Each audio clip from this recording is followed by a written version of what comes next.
This, so let's go. Okay, everybody, Robert Weichelt here with another episode of More Listings Mastermind. Super pumped. How's my sound, Holly? Can you hear me over there? Sound Yep, good? I can hear you loud and clear. Oh, that is awesome. Well, welcome everybody. I've got a great guest today. I'm super fired up. I certainly want to call out a few friends I see on there. Angela, I love what you're doing. You're doing some great stuff. So, welcome to the More Listings Mastermind. I'm your host, Robert Weichelt. Every Wednesday, 1 p.m., 4 p.m. Eastern, we meet every Wednesday at morenowlistings.com. Jump on.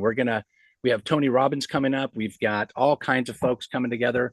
It's going to be absolutely fantastic.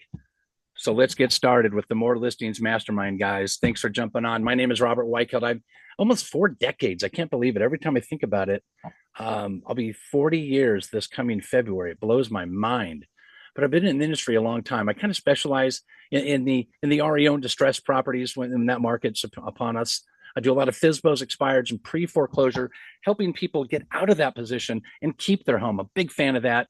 So I've been helping agents grow their business for a long time, and I just hope that I put together some stuff that'll help you grow your business because at the end of the day, that's what it's all about. So let's get started. I always like to start my presentations, my webinars, my trainings with a super powerful quote. Tell me, and I forget. Teach me, I may remember, but you involve me, I learn. Benjamin Franklin. That's a huge quote for me, and I dig it. And I wanted to share it with you guys. So, what that means to me is get your pen, go old school, take your pen, take your take your pen and paper, and start taking some really good notes. I think we've got a really good presentation for you today. Super excited. One thing I want you to do is take that note down, take a screenshot of this, do whatever you like. But I think it's important that we understand what is our job. Our job is to grow our real estate business, and that starts today if it's not started already. The number one thing we need to do is we need to lead gen. We need to be having conversations with clients, past clients, referrals, our database. They need to be heard from us. We need to be targeting the lowest hanging fruit on the seller tree. So I personally recommend 90 minutes a day prospecting. Put it on your calendar and it'll happen. Track your numbers. Tracking and measuring is super important. We do have a mastermind after this where we're going to go right into the tracking and measuring of numbers, accountability. So if you want to stick around, you certainly are available to do that. You need to set appointments daily. Without a conversation with a buyer or a seller, at least one appointment per day, that is what it's going to take it to the next level. So I think the biggest thing what we need to do is we need to remember is we need to be scheduling appointments with folks. We need to be having conversations with folks. Number 4, follow up like a pro. The fortune is in the follow up. We've all heard that before. And of course, you need to sharpen your skills. You need to role play. You need to study your scripts and you need to watch other top agents and what they're doing and make sure that everything you're doing is all about taking more listings. And that's my opinion. Now, with that said, I want to go ahead and dive right in. If you want to take a strategy session, you want to survive in real estate, you want to really thrive, go ahead and schedule an appointment. It goes right to my personal calendar. I'd love to help you. So with that said, I want to get started with the More Listings Mastermind. Thank you so much for being here today. Today's topic, the secret weapon in real estate: free up your time, stay compliant, grow your business, but take more listings. And that's my opinion. And that's what this is all about. Every Wednesday, 1 p.m. Pacific, 4 p.m. Eastern. You can go to morenowlistings.com. Join us, jump in, have your video on, bring your numbers. Let's go, let's grow. Here we go. So moving right along. With that said, my secret weapon, working with Holli Serwe, has completely transformed how I run my real estate business. She's not just a transaction coordinator, she's a game changer. So I work with Holli because she focused on what truly matters. So I can go out and take more listings. So what I want to do is I want to share my secret sauce, how I get the most amount of time out of my day. And I want to introduce you to my transaction coordinator, Holli Serwe. I'll tell you what, it's my secret weapon. Today, we're going to go over how to sharpen your skills, level up your business, and close more deals. So you don't want to miss this. Holli Serwe, how are you doing, baby? How are you doing? I'm doing fantastic. How are Uh, you? you know what? I'm doing fantastic as well. I appreciate you so much. I love this title, "The Secret Weapon in Real Estate: Freeing Up Your Time, That's important because that's really all we have. Staying compliant, our brokers love that. If you're the broker of record or if you're an associate, staying compliant is key. Growing your business, but taking more listings. So let's expand on that. But first, who's Holly? Well, as you can see, well, hopefully you guys can see probably a little bit of it. I have some dogs on my desk right here. They are my children, my fur babies. I actually have 7 of them at my house right now. I have 5 of my own, and I'm dog sitting 2 for a really good friend who's on a cruise. So there's 3 sleeping on my desk, and this is a standard in my home. So that's I don't have any actual children. I just have fur babies and they're my life. So that's a big part of who I am. And thank God my husband puts up with it. So that is something that defines me to a T, the animals. But something else that really defines me is real estate. And I absolutely love being a transaction coordinator. I've been doing it I always have to stop and think, Bobby, 21 years, I think. Long time. Oh my gosh. And I love it. I am one of these people that I love that I work from home now because I get up, I brush my teeth, I wash my face, and I'm at my desk. I don't want to dilly-dally with anything else. I just want to work because I really enjoy helping my clients and being there for them and I don't mind. I want to have set hours, but I can't make myself have set hours because I'm constantly on. So it's kind of one of the benefits of having an office at home. So I really do enjoy it. Amen. And that, yeah. Amen to that. That's what we're all about. Yeah. So, should we get started? Absolutely. Let's do it.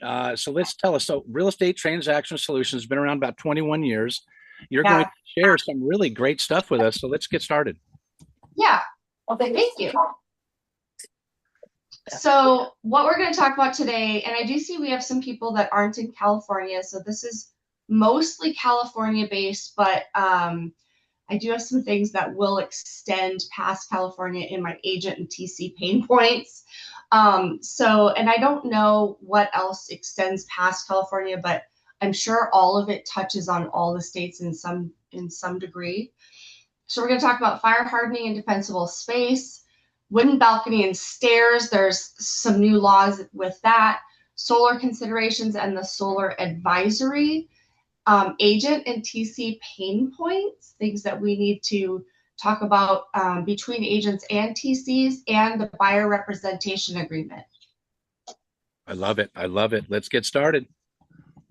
So fire hardening. What is fire hardening and defensible space disclosure? Already tripping over my tongue because I love talking about this stuff.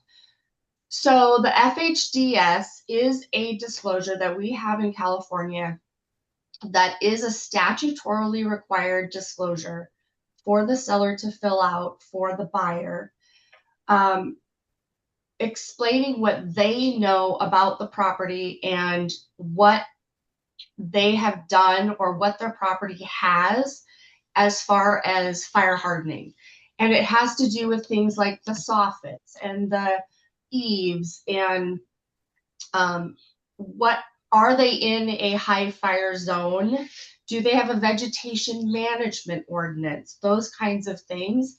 And the thing with this form, it's very different than a lot of the other disclosures because the other disclosures the questions are you aware of? This form is not, are you aware of? It's either yes or no. I gotta fly. So they actually have to know by law when they're filling out this form if they do have something or they don't have something, if they are in a vegetation management ordinance zone or they're not. So if they don't know, they need to research it. So it says here, goes into the vulnerabilities, vents, gutters, windows, soffits, that kind of stuff.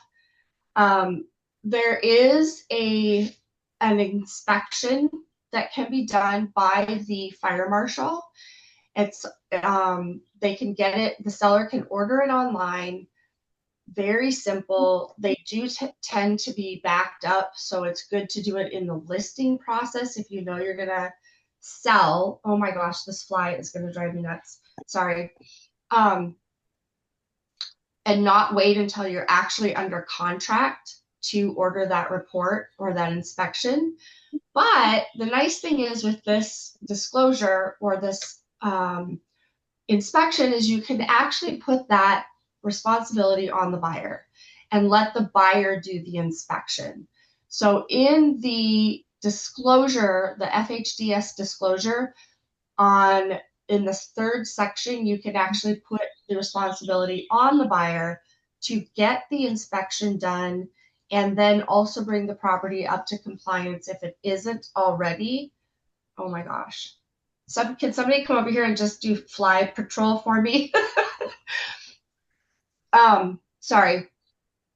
And then the buyer would have 1 year to comply to do that inspection post-close and take care of any omissions that are on that report.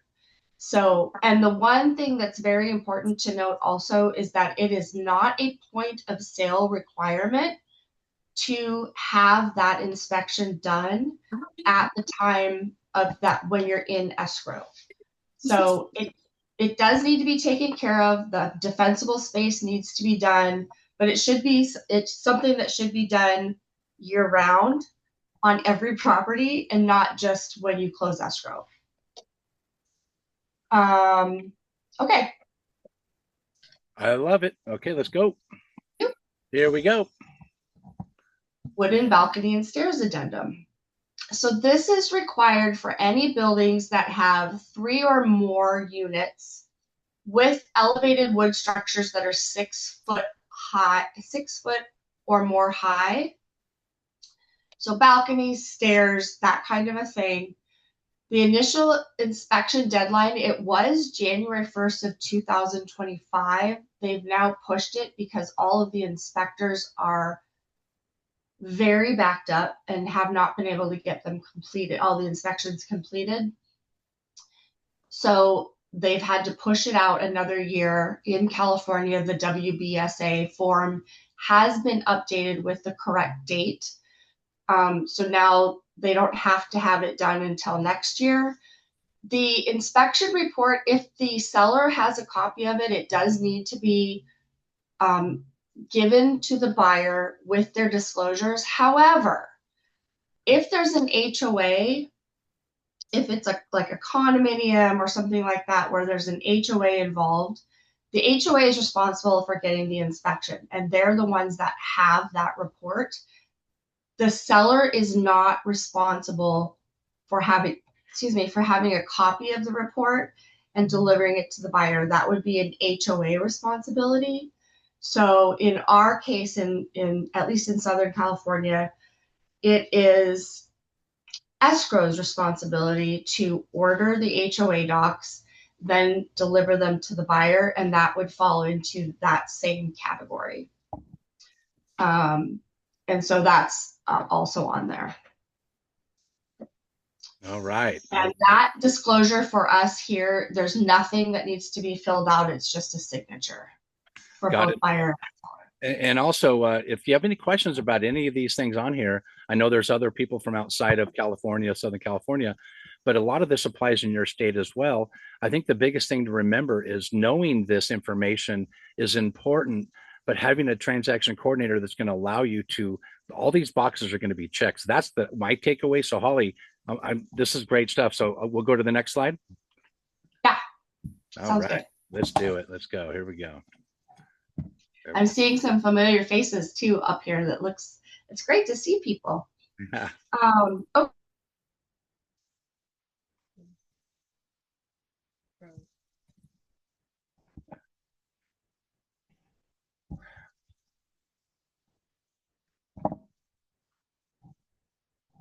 Or what the case is, if the seller has solar and we're trying to get it transferred to the buyer. Okay, now I'm getting licked.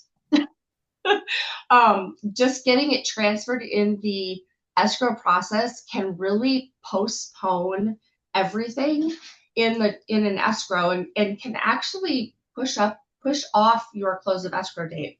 So it's super important to be very upfront in your listing period with your sellers and get as much information as possible from them before you go into escrow.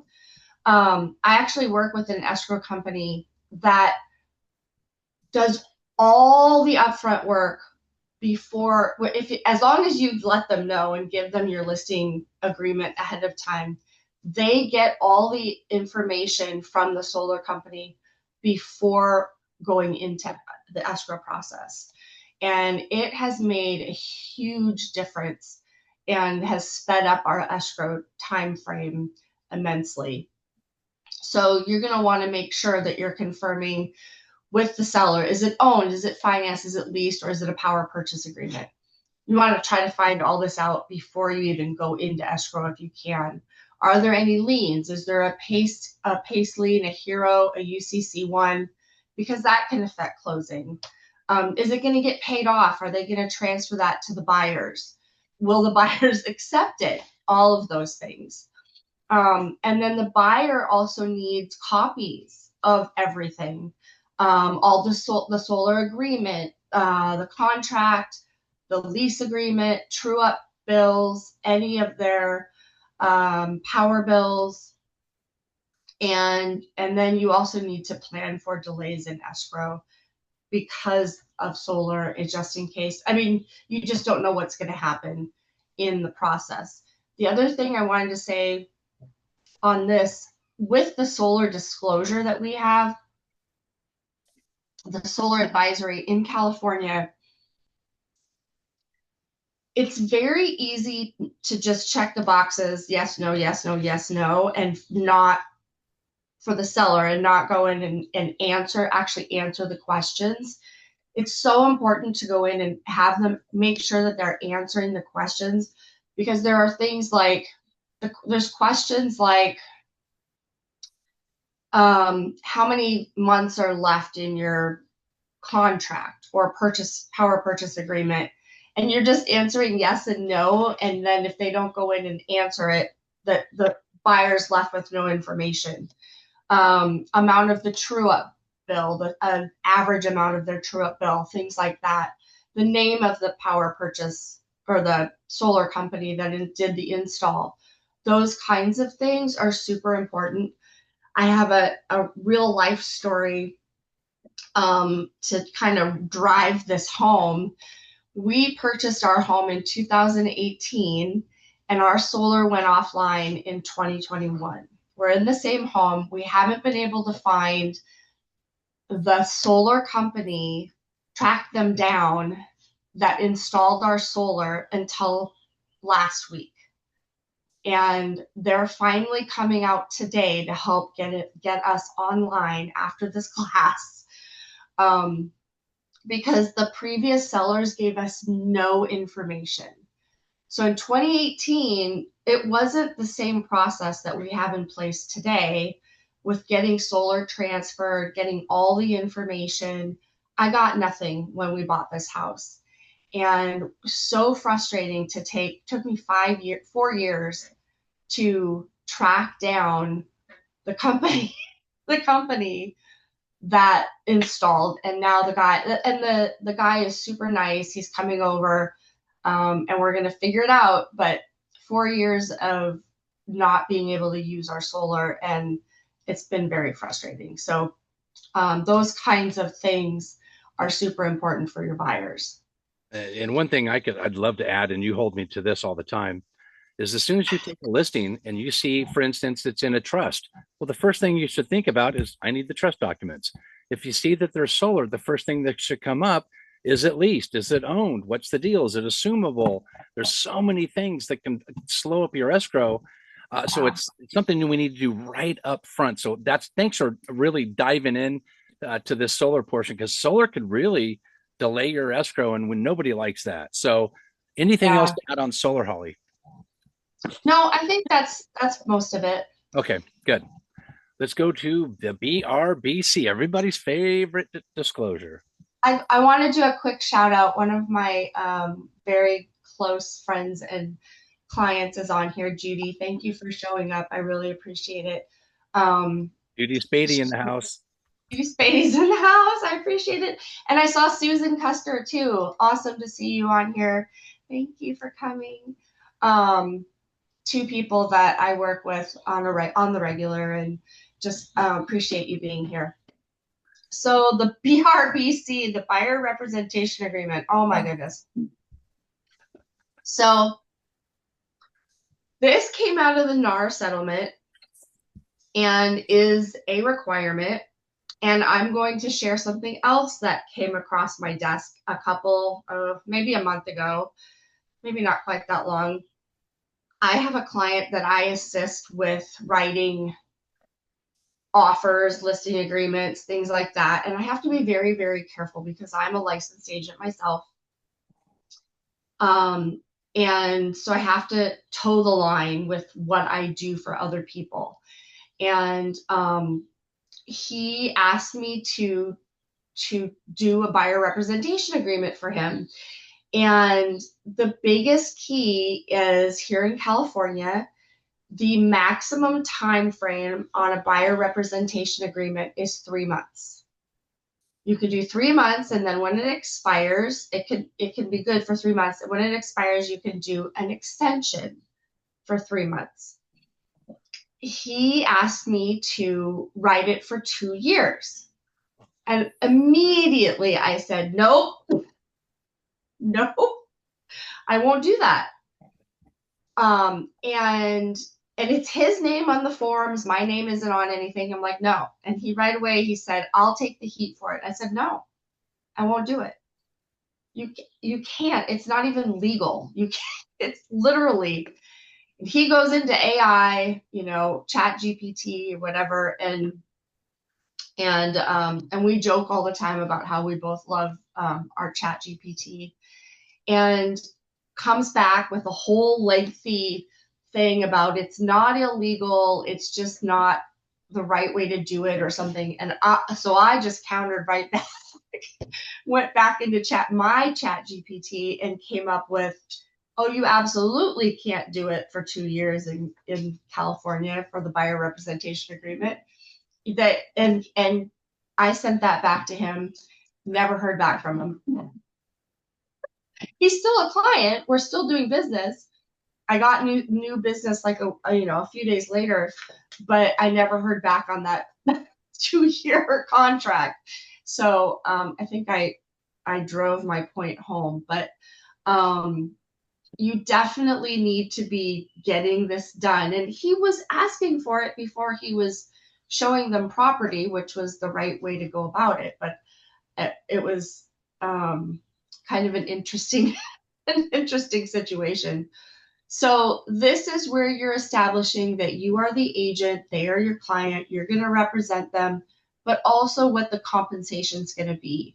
And basically what that compensation is going to be if that seller, when you put in an offer on a property, what the seller, if the seller is not going to pay commission, what the buyer is going to pay you in commission. And that's really important because as a real estate agent, you are not working for free, and you should not be discounting yourself.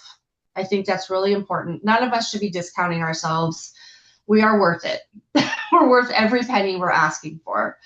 And who taught me that? Judy Spady.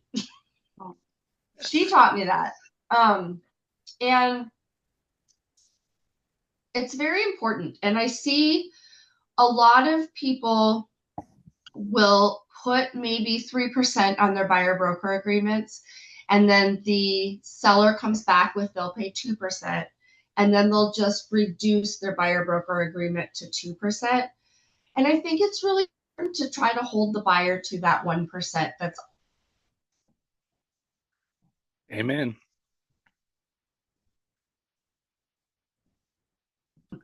And I've seen it work. I've seen a lot of buyers paying that additional percentage so that the agent's getting paid what they should be getting paid. And now, The other, oh, go ahead.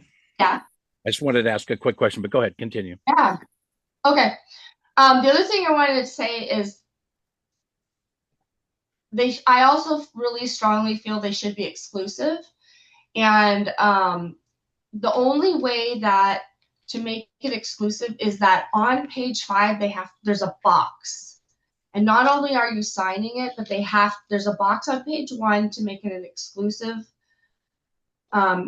agreement between you and that buyer. But on page 5, there's a box at the top of the page, and they have to initial in that box as well as sign at the bottom of the page.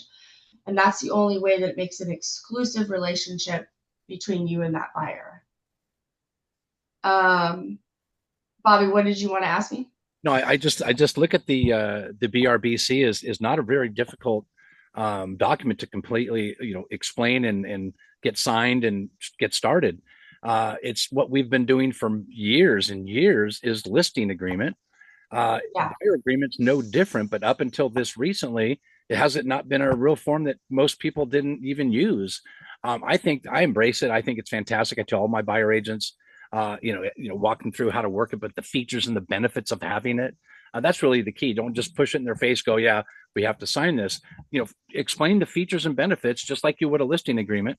The features and benefits of using this form and how important this form is. Not that it's required, but how important it is. So that's just my take on it. But I certainly appreciate you diving into this. This is a often misunderstood form, and we'll certainly do a Q&A, and we'll dive into that, I'm sure. So what else do you want to go over on BRBC? Yeah, just not a lot. It's just that it defines what exactly the buyer is looking for. The type of property, location, cities, county that they're looking in.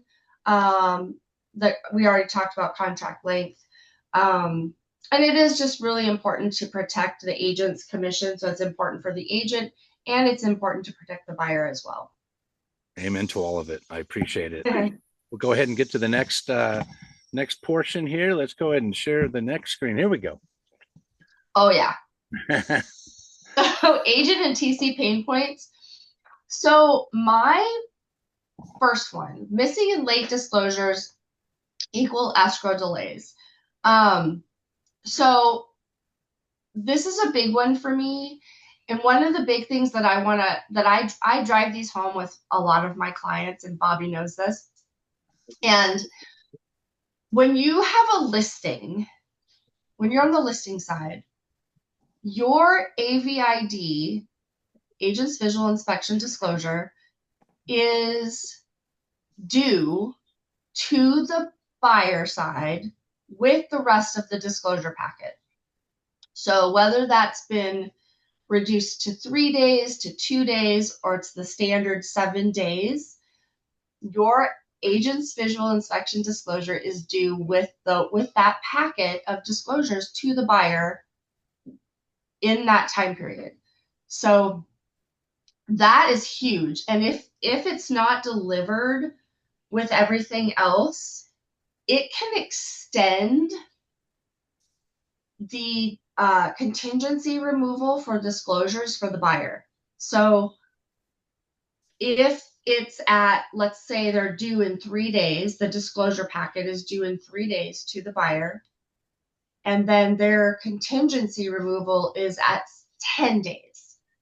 If you deliver it at day 8, it delays the contingency removal by another 5 days. So now their contingency removal isn't due until day 13.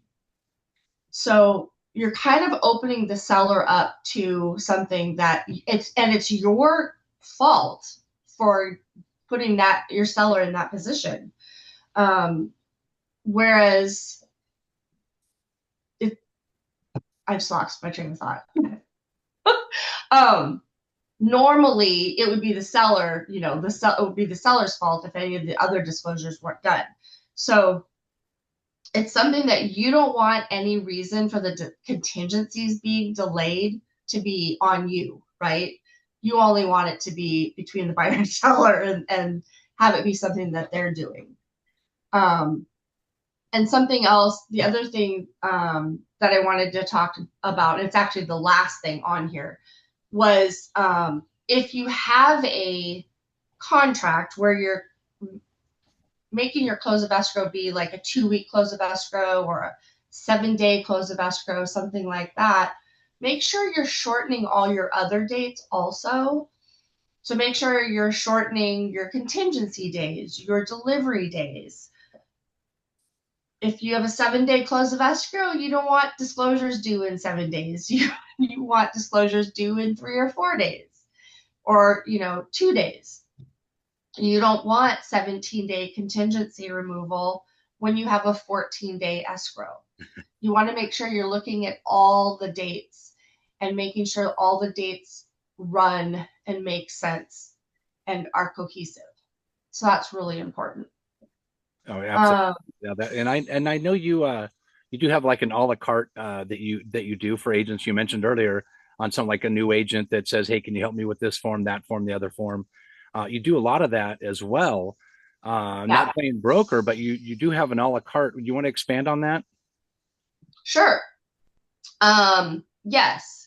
So I have a la carte pricing where I will come in, and actually I've worked with a couple of your mentees who I just adore, and will write listing agreement or purchase agreements, counter offers, or even just if someone doesn't have an e-signature platform, we'll just send something out to be signed, like a purchase contract.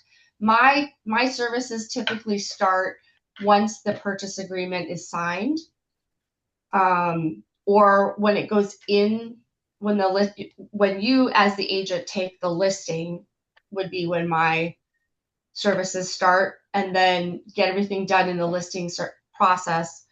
And then again, it would pick up again after you get the contract signed. So I don't typically do contract signing, but I do it as an extra service. So that's something that I could do. So yeah, I do write listings, write purchase agreements, write counter offers, get things signed as kind of side on the side, enter into the MLS, those kinds of things. Yes.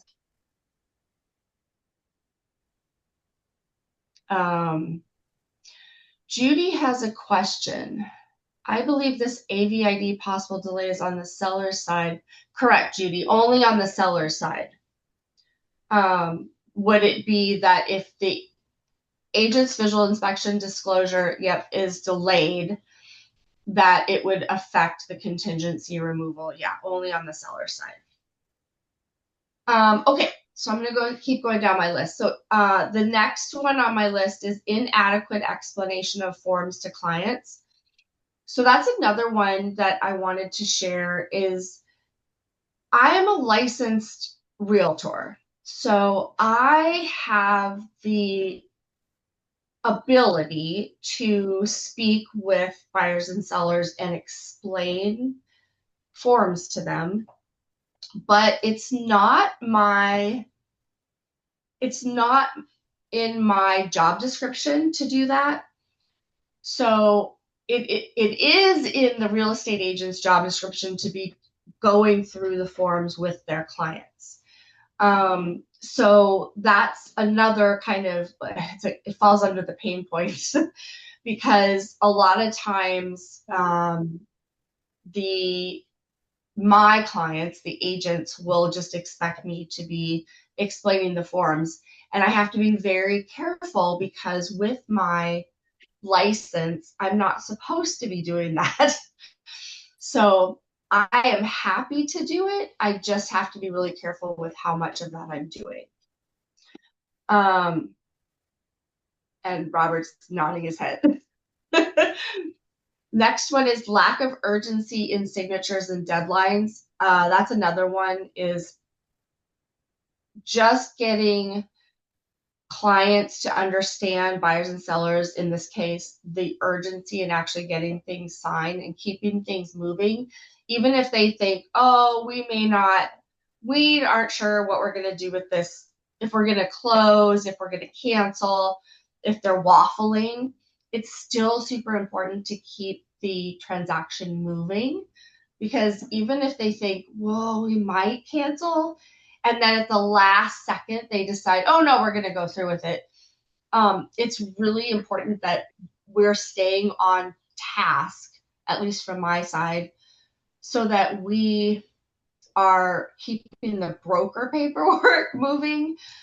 Because if all of a sudden we dump 50 documents onto the broker, they can't keep up at the last minute. And then we're trying to get your commission instructions signed and CDA, get your CDA put together and all those things all at the last minute, and it makes it difficult. So trying to get everything just going along and in a smooth manner is really important. Confusion about what TCs are responsible for is another one. I actually have it all laid out in a nice booklet, and it kind of explains what's on us, what's on you, and what's escrow's responsibility. And I think it's just important to know that every TC is different. That's a really good one. And it's important to keep open communication with your transaction coordinator.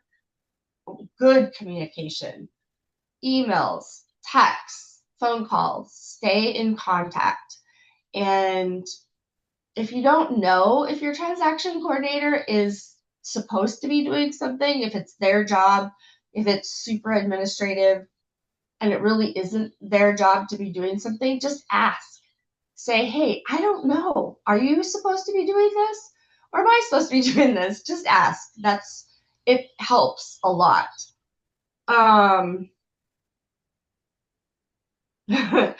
So counteroffer dates. This one I don't have an example to show you, and I should. But on the top of the very top of counteroffers, there's a date that you're writing it, and then there's a date that's referring to the last offer or counteroffer. And it's really important to get these dates right, because going back and fixing them is not a lot of fun. And I'm one of those people that if you have a question about it and you're not sure, ask. And I'm also one of those people, I'm not your TC, I don't care. Call me, shoot me a text, say, hey, I'm not sure which date I'm supposed to use. I will help you. I don't mind. So if you ever have a question about, how to read a form or verbiage or anything, I'm available for anybody. Confirmation of agency. If you don't know what this is page 1 of the purchase agreement.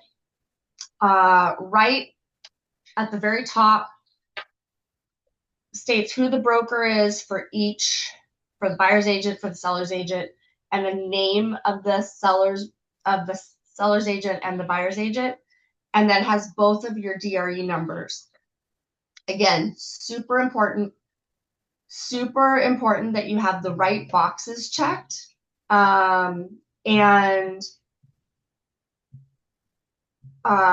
We can fix it after the fact if you get it wrong, but it's super important that you have everything in there correctly. Already talked about contingency dates versus close of escrow. I think that's it on this page. And I think that's it. That is how we do it. I'll tell you what. Really? Before we go to Q&A, I just wanted to remind everybody to stick around after the More Listings Mastermind. I want to thank Holli for being on. We're going to go to a Q&A session in just a moment. But the folks that are staying on after this call, we're going to cover locating sellers using the right scripts, taking more listings via Zoom. And the reason why I bring that up now is because I do all my listings via Zoom since March of 2020. and I haven't changed that. And I get a chance to travel all over the country, taking listings from my very desk that I'm talking to you from. So stick around, and we can jump into that, and we'll go into that. But I want to first of all, I want to thank Holly. Thank you so much for dropping some knowledge. And I got to share one thing. Job description. Most of us confuse that, and the expectations have set up front. We've worked together for a very long time, um, and there's a lot of confusion on when you're working with somebody that's just getting in the business. They don't understand, they don't know. And the way you take care of my mentees that you were mentioning to, when I refer them to you, you do such an amazing job, and you make me look so good, and I appreciate that. I too help them with the RPA, the RLA, and what have you. But you really walk them through the transaction process, and it's a really good teamwork, and I really appreciate that. Um, Sometimes there's going to be a form that, hey, I'm traveling, can you help me out real quick? Yes, I'll, on a, it's case by case, but it's pretty clear what your job is and what mine is, and I appreciate that about you. And I encourage everybody to reach out. Carla just dropped Holly's information in the chat box. I encourage you to reach out to her. Reach out to Holly. Free up your time. Stay compliant. Grow your business so you can take more listings. So, Holly, let's go into a quick Q&A. And I don't know if you see, there's my testimonial for you right there. I don't know if you got a chance to see that yet. It's brand new. So thank you for everything you do. So let's go into a Q&A. This is a chance to ask Holly anything regarding transactions, some of the things she's doing. You have a scenario. Let's open up the mics and let's ask Holly. What do you got for Holly, guys? Not all at once though. Mike, go ahead and unmute yourself and answer your question, my friend. Hey, Holly, thanks for your time today. I'm assuming you're familiar with SkySlope and the EXP process. Yeah, I love SkySlope. SkySlope is my favorite backend system. Yeah, and I do a lot of EXP files. Okay, great. And I'm sorry, maybe I didn't catch it. What is your fees? Oh, yeah. I charge $600 for just a regular transaction. Mm-hmm. And that includes if you're on the listing side, just getting started when you take the listing and moving forward, or if you're on the buyer side. Oh, okay, thank you. Excellent. Jeff dropped in in the chat box, Club Wealth buyer service menu and tiered marketing plan. Great stuff. Jeff's always dropping knowledge on us. Thank you, Jeff Russell. Yeah, I just want to add that because we were talking about commissions and stuff. And although we can't talk about the commission rate, which this is not on here, this is a great tool that's very similar to what I use on my sellers on the buyer side, so that I can help direct them as to which one is going to be best for their needs, which is usually the middle one. Anyway, more on that if you jump on one of our sales meetings, we can definitely help you with that. But this has been very, very good to my real estate business for the last year that I've been using both the seller and the buyer services menu. Excellent. I love that, Jeff Russell. Appreciate it, brother. So I guess my recommendation is get everything early, because time goes by real quick. When I take a listing, I want to get everything I can, all the disclosure signed, get everything out so Holly can prep a welcoming package, make the introductions, let her know that she's a part of the team. There's nothing worse than a seller getting an email from, who's this Holly? You need to obviously have a conversation to introduce your team. And like Holly, she's a part of my team. I have a robust team. I have Richie that just jumped on the call, and he's going to go over the mortgage minute here in a second.